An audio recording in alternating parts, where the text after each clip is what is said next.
Donc, la vraie histoire, c'est quoi? C'est que celui qu'on appelle Boussi, le véritable Boussi, donc, qui était noir, maintenant, ils vont prendre son histoire, son nom, ils vont inventer des récits, ils vont l'appeler Moïse, Moïse, Moussa, en fonction des versions, en fonction des religions dites révélées. Ils vont inventer une histoire. Et dans cette histoire, par rapport au serpent d'airain dans les Bibles actuelles classiques, il y a quand même un message derrière que ce qu'on appelle les croyants ou qu'on a appelé les chrétiens n'ont pas pu capter par rapport à ce message-là. Parce que Moutate dit, ils ont pris l'histoire du peuple noir, c'est-à-dire du poteau que Boussi avait fabriqué par rapport au serpent d'airain. On va vous expliquer c'est quoi ce serpent d'airain-là. Donc, le vrai Moïse, dont Boussi a fabriqué, sur ordre du Moutate dit, il a fabriqué un serpent d'airain, il a placé sur un poteau droit. Ce n'était pas une croix. Il a fabriqué sur un poteau. Et les faux juifs ont pris le même récit, les copies des copies. Ils ont trafiqué, ils ont mis les soi-disant Moïse en disant que c'est lui qui a écrit une grande partie de l'Ancien Testament, donc de Genèse jusqu'à Deutéronome. Et d'autres faux juifs disent même que Deutéronome n'a pas été écrit par Moïse. Bon. Que ça a été écrit par ce Moïse ou pas, ça c'est le problème. Le problème ici, maintenant, le vrai problème, c'est quoi? C'est que ils ont pris l'histoire du peuple originel qui est dans la Bible, la seule version authentique, donc le Kalatambale, avant que la Bible ici ne se manifeste, tel que vous voyez là. Ils ont pris les copies des copies du récit, ils ont introduit dans les canons, dans ce qu'ils appellent la Torah, l'Ancien Testament.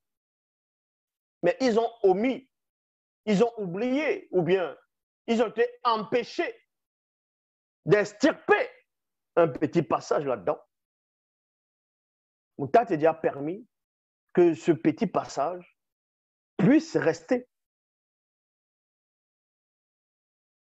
Et les chrétiens sont venus, comme le fameux Jésus, vu qu'il n'a pas de connaissance, ce démon mitellaire qui se cache derrière l'image de ce qu'on appelle Jésus, va venir prendre l'histoire d'un personnage qu'on appelle, on va dire, Nicodemos. Donc, il va inspirer Nicodemo. Ils vont aussi prendre le récit de Job-Kisabé, quand Job-Kisabé parlait à Isimo, dans ce qu'on va appeler Nicodemos après, dans les Bibles classiques. Ils vont prendre le même récit, ils vont le mettre dans ce qu'on appelle dans Jean 3. En faisant croire que le fameux Jésus aurait eu une conversation avec Nicodème, en disant de même que Moïse éleva le serpent dans le désert, il faut de même. Dans notre version, on dit de la même manière. La même manière, ça veut dire quoi? C'est-à-dire que si Moïse, écoutez attentivement, si Moïse a élevé le serpent d'airain sur un poteau, et non sur une croix, deux poteaux, mais un poteau. C'est écrit un poteau. Jésus aussi devait être élevé sur un poteau et non sur deux morceaux de bois. Le fait qu'on mette deux morceaux de bois dans la croix, c'est déjà une contradiction. Ça peut plus être pareil, puisque le fameux Jésus le dit à Nicodème. De même que Moïse éleva le serpent au désert, sur le poteau, le Fils de l'homme doit être élevé de la même manière. Ça veut dire, ça doit être un poteau. Ceux qui sont venus un peu traduire mieux par rapport à ça, c'est ce qu'on appelle les témoins de Jéhovah. Parce que les témoins de Jéhovah, ils ne disent pas la croix, ils ne mettent pas la croix dans les livres, ils mettent le poteau de supplice.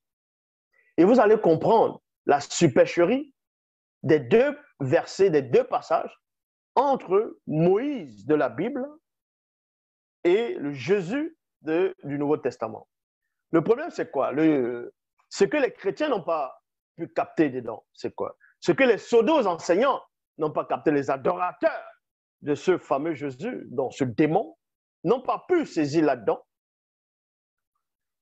c'est que dans les Bibles classiques, Moïse a élevé le serpent d'airain sur le poteau et quiconque parmi le peuple était mordu par les serpents brûlants, regardait ce poteau, regardait ce serpent qui était sur le poteau, était guéri, conservait sa vie.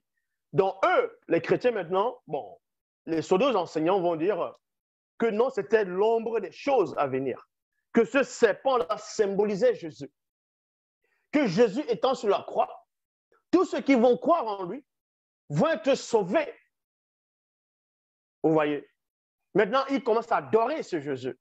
Mais ce qu'ils ont oublié, ces soi-disant chrétiens, ou bien ceux dont ils n'ont pas pu penser, c'est que le serpent d'airain que Moïse avait fabriqué, bien longtemps après son départ, le peuple d'Israël a commencé à adorer cette idole-là que Moïse a fabriquée. Le peuple d'Israël a commencé à adorer là, ce symbole-là, de même que les chrétiens sont en train d'adorer le même symbole. C'est d'ailleurs ce qu'on appelle Jésus. Exactement comme les enfants d'Israël, bien longtemps après le départ de Moïse. Et qu'est-ce qui s'est passé?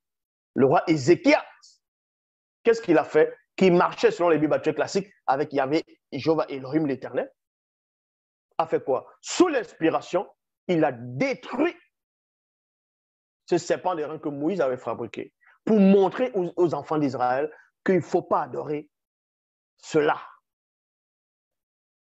Et c'est ce que vous faites, vous les chrétiens qui adorez Jésus.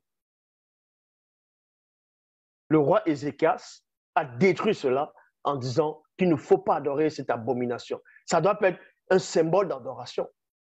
Et c'est ce que vous faites. Vous ne comprenez rien. Parce que le démon Mittélé vous a tellement séduit. Vous voulez à tout prix ramener le christocentrisme partout. Donc, même le démon Mittélé n'est même pas intelligent. Lui qui est tellement vite démasqué. Mais il est intelligent pour vous parce que vous l'adorez. Mais il n'est pas sage. Il n'est pas intelligent.